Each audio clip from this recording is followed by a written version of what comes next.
வணக்கம் மக்களே, welcome back to the channel. இன்னைக்கு வீடியோ நம்ம என்ன பார்க்க போறோம்னு பார்த்தீங்கன்னா லேசிக் சர்ஜரி. நிறைய பேர் பார்த்துருப்பீங்க. நான் வந்து ஸ்பெக்ஸ் போட்டிருப்பேன். இப்போ கொஞ்ச நாளாக ஸ்பெக்ஸ் போடல. நான் நிறைய பேர் கேட்டிருந்தாங்க என்னாச்சுன்னு சொல்லிட்டு. நான் சொன்ன லேசிக் ஆப்ரேஷன் பண்ணேன்னு சொன்னேன். லேசிக் பண்ணேன்னு சொன்னோடனே இப்படி ஏன் எப்போ பண்ணீங்க, உங்களுக்கு எதுவும் இம்பாக்ட் வரலையா, சைடு எஃபெக்ட் எதுவும் இல்லையா, சேஃபாக பண்ணுறதுக்கு நிறைய கேள்வி கேட்டிருந்தாங்க. ஸோ எல்லாத்துக்கும் பதில் சொல்கிற மாதிரி ஒரு வீடியோ பண்ணணும்னு சொல்லி நினச்சிட்டே இருந்தேன். அந்த வீடியோ தான் அது. இந்த வீடியோ யாருக்கெல்லாம் யூஸ்ஃபுல்னு பார்த்தீங்கன்னா, சப்போஸ் உங்களுக்கு தெரிஞ்சவங்க இல்லை உங்களுக்கே கூட வந்து எப்படியா அந்த கிளாஸை கழட்டி போட்டு ஃப்ரீயாக இருக்க முடியாதா, ஸ்பெக்ஸ் இல்லாமல் இருக்க முடியாதான்னு சொல்லி ஏங்கிட்டு இருப்பீங்க. அவங்களுக்குலாம் தான் இந்த வீடியோ. இதில் என்ன சொல்ல போகிறேன்னு பார்த்தீங்கன்னா, என்னோட பர்சனல் எக்ஸ்பீரியன்ஸ், லேசிக் பண்ணுறதுக்கு முன்னாடி நான் என்னெல்லாம் யோசித்தேன், லேசிக் பண்ணதுக்கப்புறம் என்ன இருக்குது, இப்போ ஸ்டேட்டஸ். நான் லேசிக் பண்ணி ஒரு 3 monthsக்கு அப்புறம் இந்த வீடியோ போடுறேன். இப்போ வந்து என் விஷனில் என்ன ப்ராப்ளம் இருக்குது அதெல்லாம் எக்ஸ்பிளைன் பண்ண போகிறேன் டீட்டெயிலாக. அதுக்கு முன்னாடி நம்ம சேனலில் இப்போ தான் ஃபர்ஸ்ட் டைம் வந்து பார்க்குறீங்கன்னா ஒரு சப்ஸ்கிரைப் கொடுத்துக்கோங்க. அது ரொம்ப ரொம்ப ரொம்ப ஹெல்ப்ஃபுல்லாக இருக்கும். And it means a lot. நாங்கள் போட்டிருக்க எல்லா உழைப்புக்குமே வந்து அதுதான் ஒரு அங்கீகாரம். அண்ட் இந்த சேனலில் பார்த்தீங்கன்னா ட்ராவல் வீடியோஸ், ஆட்டோமொபைல் ரிவ்யூ, அது இல்லாமல் இந்த மாதிரி யூஸ்ஃபுல் வீடியோஸும் போடுவோம். ஸோ கண்டிப்பாக each and every video will be interesting. உங்களை என்கேஜ் பண்ணுற மாதிரி இருக்கும். அப்படி பார்க்கலன்னா பழைய வீடியோஸ்லாம் செக் பண்ணி பாருங்கள், கண்டிப்பாக உங்களுக்கு பிடிக்கும். அண்ட் வித்தவுட் வேஸ்டிங் டைம் வீடியோக்குள்ளே போகலாம். லேசிக் சர்ஜரினா ஃபர்ஸ்ட் என்னன்னு சொல்லி பார்ப்போம். நிறைய பேர் வந்து லேசிக் சர்ஜரினா வந்து கண்ணுக்குள்ள லென்ஸ் வச்சு தைச்சிருவாங்க அப்படின்னு சொல்லி நினைச்சிட்டு இருக்காங்க. நான் கேட்டாங்க, கண்ணுக்குள்ள லென்ஸ் வச்சிருக்கீங்களா, லென்ஸ் வச்சிருக்கீங்களா? அது கிடையாது. லேசிக் சர்ஜரினா உங்களோட லேசர் வச்சு உங்களோட கார்னியான்னு சொல்லுவாங்க. அந்த கண்ணுக்குள்ள வந்து எல்லாருக்கும் கார்னியான்னு ஒரு இடம் இருக்கும். அதை வந்து கரெக்ட் பண்ணுவாங்க. எப்படின்னா உங்க ஃபோக்கஸ்லாம் வந்து கரெக்டாக வர்றதுக்கு லேசர் மூலமா அட்ஜஸ்ட் பண்ணாங்கன்னா அது பெர்மனெண்ட்டாக அப்படியே ஃபிக்ஸ் ஆகிடும். பெர்மனெண்ட்னா வந்து உங்களுக்கு வாழ்க்கை ஃபுல்லாக அப்படியே இருக்காது. ஐயும் வந்து ஏஜ் ஆகுறது தான், எல்லாமே ஆர்கன்ஸில். ஸோ இப்போ நீங்கள் லேசிக் பண்ணுறீங்க அப்படின்னா பெர்மனெண்ட்டாக உங்களுக்கு அப்படியே இருக்குன்னு சொல்ல முடியாது. உங்களோட வயசை பொறுத்து, உங்களோட பாடி ஆர்கன் சப்போர்ட் பண்ணுறதை பொறுத்து அவ்வளோ வருஷங்கள் அந்த பவர் அப்படியே இருக்கலாம், மெயின்டைன் ஆகும். அதனால தான் சொல்லுவாங்க, முடிஞ்ச அளவுக்கு யங் ஏஜ்லேயே வந்து லேசிக் பண்ணணும். ஒரு 18-19 வயசு ஆச்சுன்னா அந்த டைமில் நீங்கள் லேசிக் பண்ணிட்டீங்கன்னா அப்போ எங்கே இருப்பீங்க, ஒரு 10-15 வருஷம் தாங்கும். இப்போ நீங்கள் ஒரு 30 அந்த ஏஜில் பண்ணீங்கன்னா ஒரு 5 வருஷம் 8 வருஷம் அவ்வளோதான் வரும். ஸோ லேசிக் பொறுத்த வரைக்கும் லேசரை வச்சு உங்களோட கார்னியாவை கரெக்ட் பண்ணுறது தான். உள்ளுக்குள்ள லென்ஸ்லாம் எதுவுமே கிடையாது. நான் ஏன் லேசிக் போனேன் அப்படின்னு பார்த்தீங்கன்னா, உங்க யாருக்குமே தெரியும் என்னோட பேஷன் வந்து பைக்கிங். பைக்கிங்கை பொறுத்த வரைக்கும் ஹெல்மெட் வந்து டைட்டாக போட்டுட்டு இருப்பேன். ஒரு வாட்டி இந்த கண்ணாடியை கழட்டி போடும்போது வளைஞ்சு எடுப்பேன். அண்ட் மழையில் போகும்போது ரொம்ப கஷ்டம். ஃபுல்லாக ஃபாக் ஆகிடும், தண்ணி ஆகிடும், ரோடு பார்க்க முடியாது. அதனாலே வந்து இதை கழட்டி போட்டுருந்தா சாமின்னு சொல்லி ரொம்ப வருஷமா பிளான் பண்ணேன். கிட்டத்தட்ட ஒரு 7-8 வருஷம் பிளான் பண்ணி இப்போதான் நடக்கணும்னு இருக்கு, நடந்துடுச்சு. பைக்கிங் மட்டும் இல்லை, இந்த மாதிரி வந்து இப்போ கிரிக்கெட்டர்ஸ், ஃபுட்பால் நீங்கள் விளையாடுறீங்க அப்படின்னா உங்களுக்குலாம் வந்து ஸ்பெக்ஸ் போட்டு பண்ண முடியாது. ஸ்வெட் ஆகும், கீழே விழும். சில ஒர்க்கெல்லாம் வந்து கண்ணாடி போட்டுட்டு பண்ணுறது ரொம்ப கஷ்டமாக இருக்கும். அவங்களுக்குலாம் அது லேசிக் ஆப்ரேஷன் இஸ் பூம், வரப்பிரசாதனே சொல்லலாம். அப்படிதான் நானும் யோசிச்சு ஃபைனலாக ஒரு முடிவு எடுத்தேன்.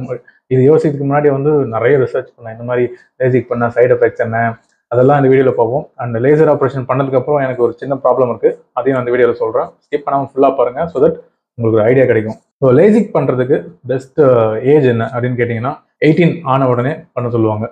ஏன்னா நான் சொன்ன மாதிரி யங் ஏஜில் உங்கள் ஆர்கன்ஸ் நல்லா சப்போர்ட் பண்ணும். ரொம்ப காலம் நீங்கள் வந்து அதே பவரோட எந்த ஸ்பெக்ஸும் போடாமல் இருக்கலாம். ஏஜ் ஆக ஆக மேபி சின்ன கரெக்ஷன்ஸ் வரும். அப்போ கண்ணாடி போட்டு படிக்கிறதுக்கு அந்த மாதிரிலாம் வரும். இதுதான் டாக்டர் எனக்கு சொன்னது. அண்ட் லேசிக் சர்ஜரி பொறுத்த வரைக்கும் எனக்கு டாக்டர் 3 ஆப்ஷன் கொடுத்தாரு. ஒன்று வந்து ஐ வந்து ஃபுல்லாக பிளேடில் கட் பண்ணி சர்ஜரி பண்ணுறது. இன்னொன்று வந்து 180 டிகிரி லேசிக்லேயே கட் பண்ணி ஃபெம்டோன்னு சொல்லுவாங்க அந்த சர்ஜரி பேர், அந்த சர்ஜரி பண்ணுறது. இன்னொன்று வந்து அட்வான்ஸ்ட், அது வந்து ஒரு சின்ன ஒரு 2 mm 3 mm தான் சொன்னாங்க. அவ்வளோ தூரம் ஹோல் போட்டு அதில் லேசர் அனுப்பிச்சு ட்ரீட் பண்ணுறது. கட்டிங்கில் தான் வந்து உங்களுக்கு டிஃப்ரென்ஸ். பிளேடு அப்புறம் 180 டிகிரி வந்து லேசிக்கில் கட் பண்ணுறது, அப்புறம் சின்னதாக கட் பண்ணுறது. 3 ஆப்ஷன் கொடுத்தாங்க. 55,000, 80,000, 1,30,000 சொல்லிட்டு இவெண்ட் வித் 80,000 லேசர்லேயே கட் பண்ணி அப்படியே பண்ணுறதுனால அதில் போயிட்டேன். ஸோ என்னோட ஆப்ரேஷன் பார்த்தீங்கன்னா, ஆப்ரேஷன் பண்ணுறதுக்கு 80,000 ரூபா ப்ளஸ் இந்த மெடிசன்ஸ் இதெல்லாம் சேர்த்து 85,000 கிட்ட ஆச்சு. அதுக்கப்புறம் ஃபாலோ அப் கன்சல்ட் பண்ண போனப்பெல்லாம் வந்து மொத்தமாக ஒரு 90,000 வச்சுக்கோங்களேன், அந்த ரேஞ்சுக்கு ஆச்சு. ஸோ நீங்கள் லேசிக் பண்ண போகிறீங்கன்னா நான் பண்ணுறது எவ்வளோ ஆச்சு, ஹாஸ்பிட்டலை பொறுத்து டாக்டரை பொறுத்து இந்த ஃபீஸ் வந்து வேரி ஆகும். சில முக்கியமான பாயிண்ட்லாம் நோட் பண்ணி வச்சுருக்கேன். லேசிக் ஒரு ரிஸ்க். இந்த லேசர் ஆப்ரேஷன் பண்ணதுனால ஒரு ரிஸ்க் எல்லாம் வந்து முன்னாடியே பார்த்து அதுவும் எனக்கு பாதி பீதி ஆயிடுச்சு.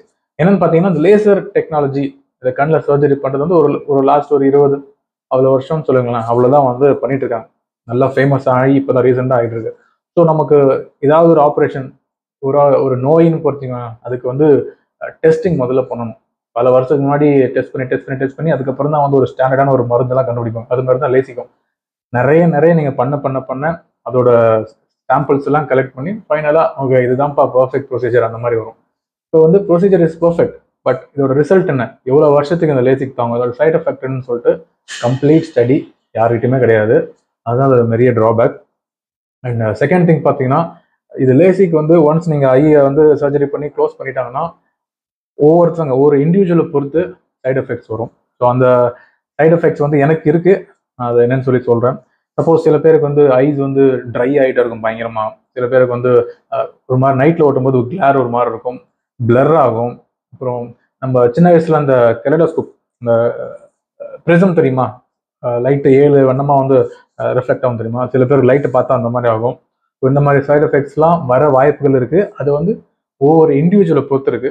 90% ஆஃப் த பீப்புளுக்கு வராது, பாக்கி இருக்கிற 10%க்கு வரும். ஏற்கனவே லேசர் பண்ணவங்க இந்த வீடியோவை பார்த்தீங்கன்னா கண்டிப்பாக உங்களோட சைடு எஃபெக்டை கமெண்ட் பண்ணுங்க. என்னோட சைடு எஃபெக்ட்னு நான் சொல்கிறேன். அண்ட் ரெக்கவரி, ஸோ பேசி முடிச்சிட்டேன். 85,000 வந்து ஆக போகுது, எல்லாமே ஃபீஸ்லாம் பே பண்ணி போய் படுத்துட்டேன். லேசிக்கோட ஆப்ரேஷன் பார்த்தீங்கன்னா நீங்கள் ஆப்ரேஷன் பண்ணுறது கிளியராக தெரியும். என்னை வந்து படுக்க வச்சுட்டாங்க. இங்கே 2 கிளிப் மாதிரி போட்டுட்டு ஒரு ஐயாக தான் பண்ணுவாங்க. ஒரு ஐக்கு மிஞ்சி போனால் ஒரு 5 to 10 minutes ஆகும். 2 ஐக்குமே வந்து 20 minutesல முடிச்சு வெளில அமைச்சிருவாங்க. கட் பண்ணுறது உங்களுக்கு ஃபீல் ஆகும், பட் வலிக்காது.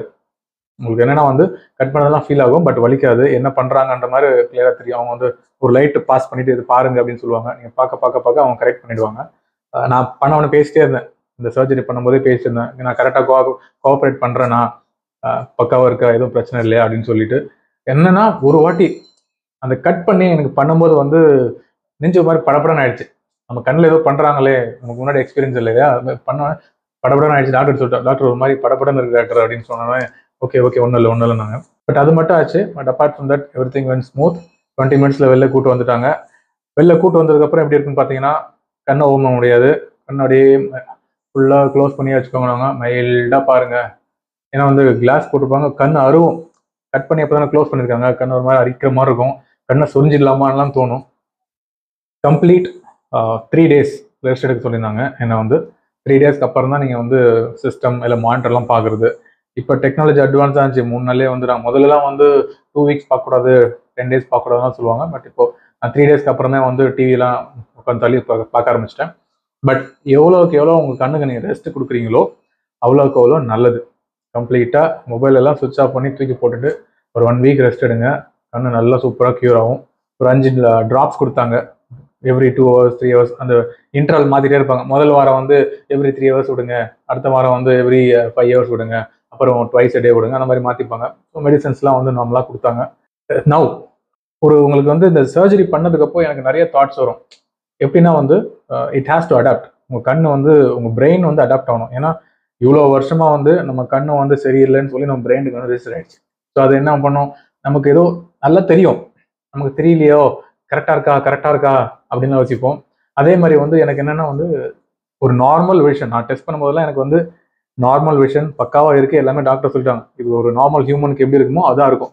பட் நமக்கு என்ன, எனக்கு மைண்டில் என்ன தோணுன்னா, நம்ம லேசர் பண்ணிட்டோமே இன்னும் பளிச்சுன்னு தெரியணுமே அப்படின்லாம் தோணிட்டே இருந்தது. பட் கிடையாது, கொஞ்ச நாள் ஆகும் அந்த ரியாலிட்டி செட் ஆகிறதுக்கு. பர்ஃபெக்ட் விஷன் இருக்குது எனக்கு, எல்லாமே செக் பண்ணிட்டாங்க. பட் என்னன்னா வந்து அந்த தாட் இன்னும் வந்துட்டே இருக்கும், நம்ம கரெக்டாக கண்ணு தெரியுதா லேசர் பண்ணதுக்கப்புறம், இல்லை கொஞ்சம் கம்மியாக இருக்கா, ஒரே 2 மாதம் ஆச்சுல இப்போ அதிகமாக இருக்கா கம்மியாக இருக்கா, அந்த மாதிரிலாம் மைண்டில் சைக்காலஜிக்கலாக ஓட்டிகிட்டு இருக்கோம். அண்ட் உங்கள் பிரெயினுமே போக போக போக அடாப்ட் ஆகிடும். அண்ட் எஃபெக்ட் பார்த்தீங்கன்னா, இந்த ரைட் சைடு கண்ணில் ஒயிட் லைட் எனக்கு ஸ்ட்ரெயிட்டாக கண்ணில் அடிக்கும்போது மட்டும் ஸ்கேட்டர் ஆகும். ஸ்கேட்டர்னு சொல்ல முடியாது, ஒயிட் லைட் சென்டரில் வரும், சுற்றி ரெயின்போ எஃபெக்ட் மாதிரி வரும். நான் ஒரு இமேஜ் போடுறேன் கரெக்டாக. அது வந்து எனக்கு ஸ்டார்டிங்கில் ரொம்ப ஒரு மாதிரி இரிட்டேட்டிங்காக இருந்துச்சு. டாக்டர்கிட்ட போய் கேட்டதுக்கோ மெடிசன்லாம் கொடுத்தாங்க. பட் டு பி ரியலிஸ்டிக், அது மெடிசன் வச்சுலாம் வந்து க்யூர் பண்ண முடியாது. அது ஒரு சைடு எஃபெக்ட் தான். ஆனால் அது என்ன பாதர் பண்ணுதா அப்படின்னு பார்த்தீங்கன்னா கிடையவே கிடையாது. நார்மல் பகல்லாம் வந்து 100% பர்ஃபெக்ட். நைட்டில் நான் வந்து டைரெக்டாக வந்து என் கண்ணில் லைட் அடிக்காத வரைக்கும் எவ்ரி திங் இஸ் பர்ஃபெக்ட். இப்போ எதிரில் ஒரு ஸ்கூட்டர் வருது, ஆக்டிவாலாம் தெரியும், பளிச்சுன்னு ஒயிட் லைட் வருதுன்னா அதை சுற்றி ஒரு சின்ன கலர்ஸ் மட்டும் எனக்கு வரும். எனக்கு இது பழகிடுச்சுன்னு நினைக்கிறேன். ஒரு 3 மாதம் ஆனதுக்கு பழகிடுச்சு. இதுக்கப்புறம் அதை கரெக்ட் பண்ணணும்னா I think you have to go for another surgery. எனக்கு அது தேவைப்படலை. This is the main side effect I am seeing. Apart from that பயங்கர ஹாப்பியாக இருந்துச்சு அது பண்ணதுக்கப்புறம். ஏன்னா வந்து இவ்வளோ நாள் கண்ணாடி போட்டு போட்டு போட்டு போட்டு இருந்துட்டு இப்போ கண்ணாடி போடாமல் வந்து அப்படியே சந்தோஷத்தை துள்ளி குதிச்சுட்டு இருந்தேன். அண்ட் வானெல்லாம் வந்து கிளியராக தெரியுது பார்க்கும்போது. அதே ஒரு மாதிரி ஹாப்பியாக இருக்கும். அண்ட் உங்களோட பழக்கம் எப்போவுமே கண்ணாடி கழட்டி கழட்டி கழட்டி உங்களோட இது பழகிருக்கும் பை டிஃபால்ட். எப்போ நான் ஹெல்மெட் கழட்டாலும் கண்ணாடி கழட்ட போவேன். இல்லை ஃபேஸ் வாஷ் பண்ண போகும்போதெல்லாம் வந்து இப்பயுமே எனக்கு வந்து கண்ணாடி கழட்ட வரும். பட் கண்ணாடி இருக்காதுன்னு ஓகே கூல். அதுதான் என்னோட எக்ஸ்பீரியன்ஸ். இது இல்லாமல் லேசர் யாருக்கெல்லாம் வந்து ரிஸ்க் அப்படின்னு பார்த்தீங்கன்னா, இப்போ டயபெட்டிக்ஸ் புண்ணு ஆறணும், அதை கட் பண்ணுறாங்களோ அது ஆறணும். டயபெட்டிக் இருக்கவங்களுக்கு கொஞ்சம் ரிஸ்காக இருக்கும், அவ்வளோதான். But always consult with your I doctor. அவங்க என்ன சொல்கிறாங்கன்னு சொல்லி பாருங்க. அதேமாரி வந்து யாரெல்லாம் அந்த சர்ஜரி பண்ணலான்னு சொல்லிட்டு ஃபர்ஸ்ட் நீங்கள் ஒரு டாக்டர்கிட்ட போய் கன்சல்ட் பண்ணீங்கன்னா ஒரு டெஸ்ட் எடுப்பாங்க. உங்கள் ஐ வந்து எப்படி இருக்கு, அந்த கார்னியா சொன்னாலே அதோட திக்னஸ்லாம் எப்படி இருக்கு, உங்கள் ஐயோட பவர் எப்படி இருக்கு. உங்களுக்கு பயங்கரமாக அங்கே 10 அந்த மாதிரிலாம் இருந்துச்சுன்னா I don't think we can do it. அதேமாரி வந்து ரொம்ப தின்னாக இருந்துச்சு கார்னியானா கொஞ்சம் பண்ண மாட்டான்னு நினைக்கிறேன். ஸோ அது எல்லாமே வந்து ஒரு ப்ரிலிமினரி டெஸ்ட் எடுப்பாங்க. முதல்ல ஒரு டெஸ்ட் எடுப்பாங்க. நீங்கள் போய் லேசர் பண்ண போகிறேன்னு சொன்னால் அந்த டெஸ்ட் எடுத்து தான் உங்களுக்கு லேசர் பண்ண முடியுமா பண்ண முடியாதுன்னு சொல்லி டிசைட் பண்ணுவாங்க. அதை பியூர்லி டாக்டர் கிட்ட கொடுத்துடலாம். ஸோ இதுதான் என்னோட experience. I'm so happy with laser. Risk எடுத்து போனேன், பண்ணிட்டேன். அந்த சைடு எஃபெக்ட் வந்து எனக்கு பெருசாக ஒரு பாதர் பண்ணலை. இதில் உங்களுக்கு ஏதாவது டவுட்னா கமெண்ட் பண்ணுங்க. அண்ட் இந்த மாதிரி யாருக்காவது சைடு எஃபெக்ட் இருந்துச்சுன்னா அவங்களும் கமெண்ட் பண்ணுங்க. நீங்கள் ஃபிக்ஸ் பண்ணீங்களா பண்ணலையா, இல்லை இன்னும் அப்படிதான் இருக்கான்னு சொல்லிட்டு. ஸோ நெக்ஸ்ட் வீடியோவில் உங்களை எல்லாரும் பார்க்குறேன். Until then take care, bye bye, see you.